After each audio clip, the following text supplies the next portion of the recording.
Gas cylinder की कीमतों को लेकर कांग्रेस ने बीजेपी पर हमला बोला है। ये हमला केंद्रीय मंत्री स्मृति ईरानी के दौरे को लेकर बोला गया है।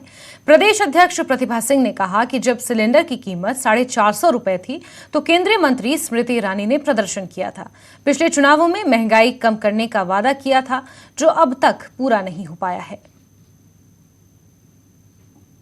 आज बड़े अफसोस के साथ मैं ये कह रही हूँ कि स्मृति जी कल फिर हिमाचल का दौरा करने के लिए आ रही है और इस तरीके के प्रलोभन लोगों को देती है, महिलाओं को देती है, इस तरीके की बातें करती हैं कि आज लोग भी निराश है।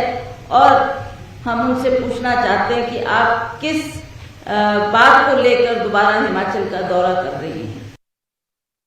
ईरानी जी के दावे के मुताबिक 1,36,000 में से 83,177 ने अपना रिफिल कराया था, लेकिन अब 2021 और 22 में मात्र 9,415 ही बहनें अपना उज्ज्वला सिलेंडर भरवा पाई। और दावा कितने का था? 1,36,000। भरवाया कितनों ने? 9,415।